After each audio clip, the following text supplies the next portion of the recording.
আচ্ছা, একটা জিনিস কি আপনারা কখনো লক্ষ্য করেছেন যে কোনো ছেলে বা মেয়ে জীবনে প্রতিষ্ঠিত হতে পারছে না বা সফল হতে পারছে না, আবার অনেক সময় সাধারণ বাড়ির ছেলেমেয়েরাও জীবনে প্রতিষ্ঠিত হয়ে যাচ্ছে। কি এমন রহস্য আছে এই প্রতিষ্ঠিত বা সফল হওয়ার পেছনে? এখানে কি কোনো মা বাবার ভূমিকা রয়েছে? এখানে মা বাবা কি কিছু ভুল ঠিক করে থাকেন? হ্যাঁ, একটা ছেলের জীবনে প্রতিষ্ঠিত হতে গেলে বা তাকে সফল হতে গেলে মা বাবার ভূমিকা অপরিসীম। কিন্তু তারা যদি ভুল করে থাকেন তাহলে ছেলেমেয়েরা কোনো দিনই প্রতিষ্ঠিত হতে পারবে না, তাদের ভবিষ্যৎ অন্ধকার হয়ে যাবে। কি সেই ভুল? যদি জানতে চান তাহলে ভিডিওটির শেষ পর্যন্ত সঙ্গে থাকুন, আর ইতিমধ্যে চ্যানেলটিকে সাবস্ক্রাইব করে ফেলুন।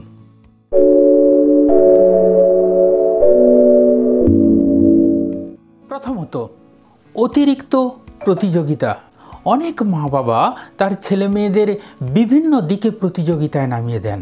তাকে খেলাতে ফার্স্ট হতে হবে, তাকে পড়াশোনা ফার্স্ট হতে হবে, নাচে গানে সব জায়গায় তাকে একটা ভালো জায়গা তাকে নিতে হবে। এই অতিরিক্ত প্রতিযোগিতা কি ক্ষতি করে? প্রথমত যেটা আসে, মানসিক চাপ। এইটুকু ছেলে বা মেয়ে যখন প্রতিযোগিতা বা ইঁদুর দৌড়ে অংশগ্রহণ করে তার মধ্যে একটা ভয়ঙ্কর মানসিক চাপ তৈরি হয়। সে সবসময় একটা চিন্তায় থাকে, আমি মা বাবার ইচ্ছে পূরণ করতে পারবো তো?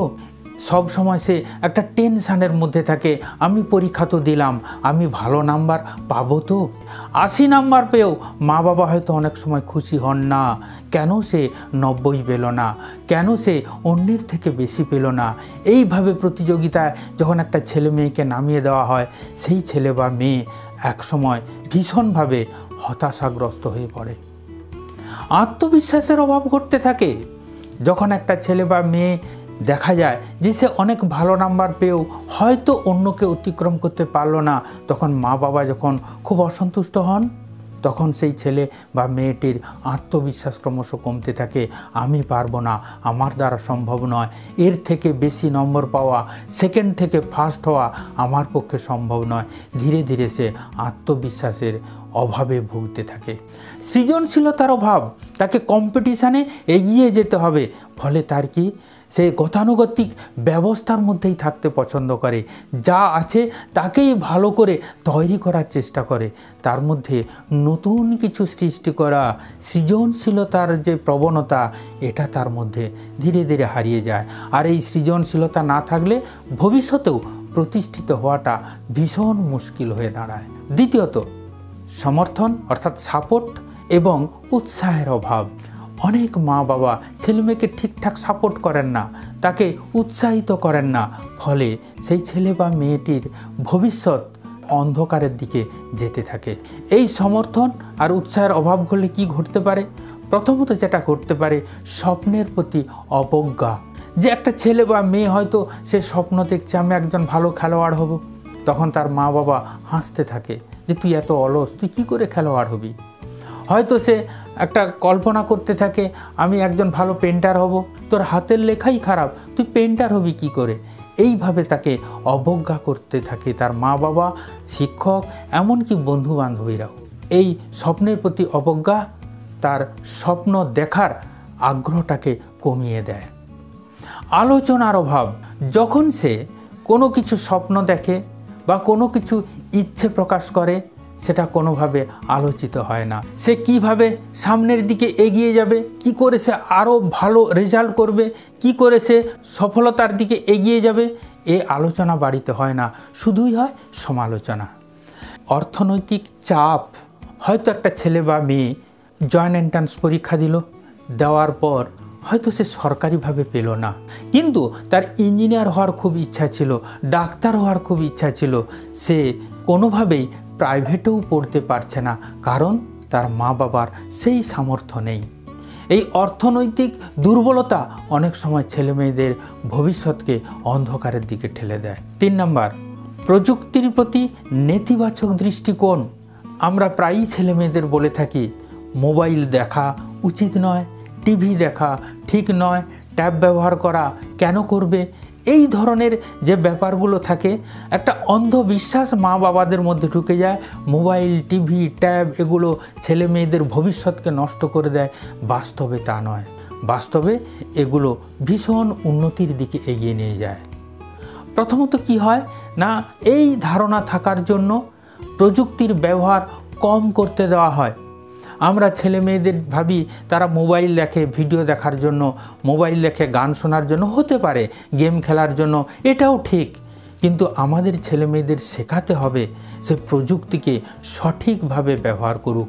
যদি সে কম ব্যবহার করতে থাকে তাহলে সে প্রযুক্তি থেকে ক্রমশ পিছিয়ে পড়বে। আমাদের ভারতবর্ষ তথা সমগ্র পৃথিবী প্রযুক্তি নির্ভর হয়ে পড়ছে, তারা আধুনিকতার দিকে এগিয়ে চলছে। ছেলে মেয়েদের প্রযুক্তির ব্যবহার অবশ্যই করাতে হবে যদি তার ভবিষ্যৎকে সুন্দর করতে চান। সামাজিকীকরণে বাধা। এই প্রযুক্তিগত ব্যবস্থার মধ্যে তাকে যুক্ত না করার জন্য তার ভার্চুয়াল বন্ধু তৈরি হয় না। এই ভার্চুয়াল সিস্টেমের মধ্যে তার হয়তো একটা এমন বন্ধু তৈরি হতে পারে যে তাকে পরামর্শ দিতে পারে। সে হয়তো পশ্চিমবঙ্গে বসবাস করে, তার একটা বন্ধু গুজরাটের হতে পারে, যার সঙ্গে সে ভালো যোগাযোগ রেখে তার যে স্কিল তাকে ডেভেলপমেন্ট করতে পারে। আধুনিক দক্ষতার অভাব।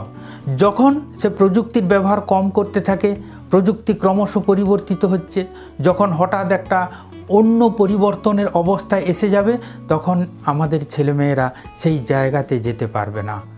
কারণ প্রথম থেকেই তাকে ধীরে ধীরে এই কম্পিউটারিং যে ব্যবস্থা, প্রযুক্তিগত যে ব্যবস্থা তাকে শিখতে হবে। ফলে সে ক্রমশ কঠিনের দিকে যেতে পারবে।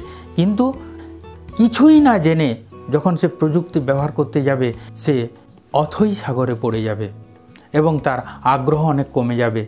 আর এই প্রযুক্তি নির্ভর দেশে সে তার ভবিষ্যৎকে নষ্ট করে ফেলবে।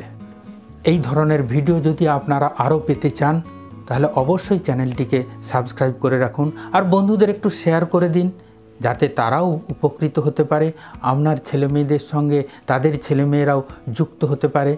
আর পারলে কিছু পরামর্শ বা কমেন্ট যদি করেন তাহলে আমার পক্ষে ভিডিও করাটা অনেকটাই সুবিধা হয়ে যায়। চতুর্থত, শাসনের ভয়।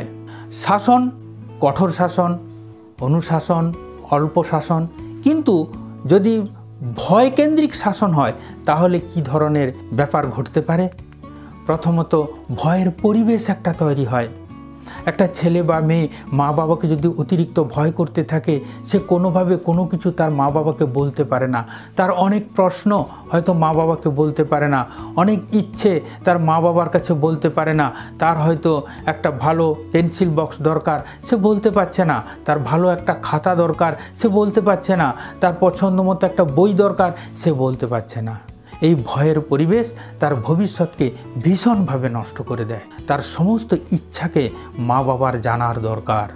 অভিভাবকের প্রতি অবজ্ঞা। যখন সে ভয়ের পরিবেশ তৈরি হয়, অভিভাবককে কোনো কিছু সে বলতে পারে না, কিংবা যদিও কিছু বলে অভিভাবক সেটাকে হয়তো গুরুত্ব দেয় না, যে এটা তোমার দরকার নেই, এটা অনেক খরচ, তোমার পাঠ্য বিষয় নয়, এটা তোমার প্রয়োজনীয় নয়। এইভাবে তার ইচ্ছাটাকে যখন ক্রমশ দমিয়ে দেয় তার মা বাবা, তখন ওই ছেলেটি মা বাবাকে অবজ্ঞা করতে থাকে, আস্তে আস্তে দূরে সরে যায়।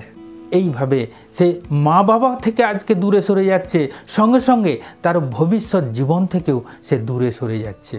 সামাজিক দক্ষতার অভাব। অনেক মা বাবা একটা ছেলে বা মেয়েকে পড়াশোনার মধ্যে রেখে দেয়, তাকে হয়তো কারোর সঙ্গে মিশতে দিচ্ছে না, ও খারাপ বন্ধু, সে ভালো বন্ধু।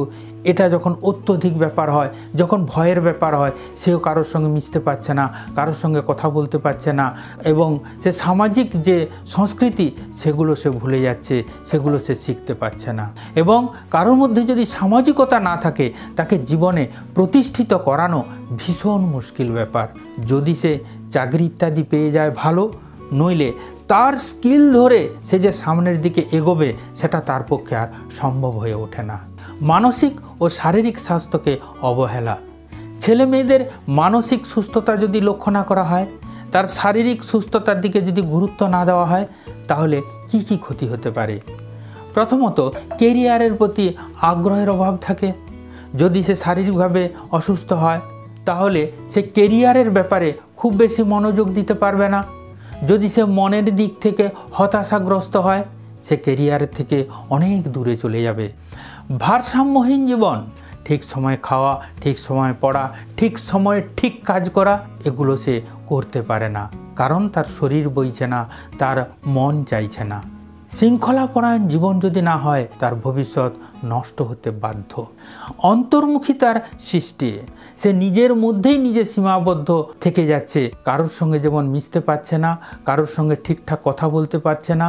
হয়তো বাড়িতে আত্মীয় স্বজন এসেছে, সে একা একা ঘরে বসে আছে, সবাইকে সে ভয় করছে, সবাইকে সে এড়িয়ে চলছে। এই ধরনের ব্যক্তিত্ব একটা ছেলে বা মেয়ের ভবিষ্যৎ গঠন করতে পারে না। একমাত্রিক শিক্ষা, অর্থাৎ অনেক মা বাবা করেন কি, তাকে একমুখী শিক্ষা দিয়ে থাকেন। তার পড়াশোনাটাই প্রধান, তাকে ওই ক্লাসের ওই সাবজেক্টের পড়াশোনাটাই করতে হবে, অন্য কোনো কিছু তার জীবনে যেন না আসে। এতে কি অসুবিধা হয়?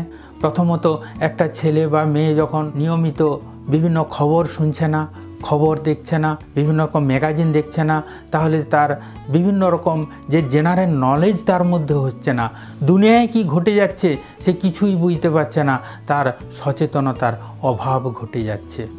দ্বিতীয়ত, বৈচিত্র্যের অভাব। একটা শিশুর মধ্যে অনেক রকম গুণ আছে, অনেক রকম প্রতিভা আছে, কিন্তু এই একমুখী শিক্ষা প্রদানের জন্য বা তাকে চাপ দেওয়ার জন্য আদার্স যে তার যোগ্যতাগুলো ছিল, প্রতিভাগুলো ছিল, সেগুলো তার নষ্ট হয়ে যায়।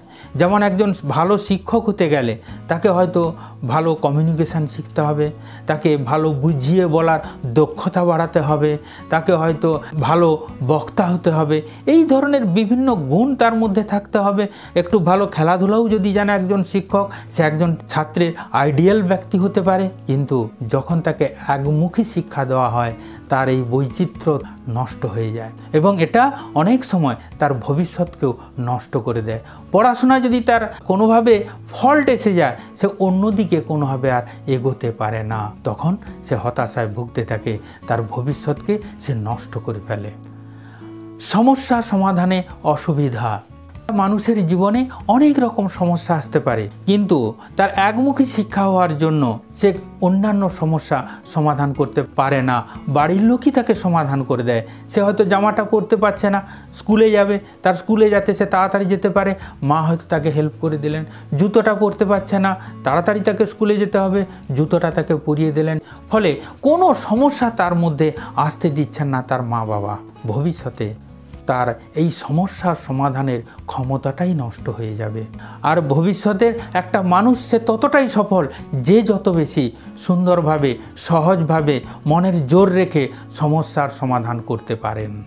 সবশেষে বলি, অবশ্যই আপনারা এই ভিডিওটিকে সাবস্ক্রাইব করবেন, বন্ধুদের শেয়ার করবেন। সবাই সুস্থ থাকুন, সাবধানে থাকুন, ভালো থাকুন। নমস্কার।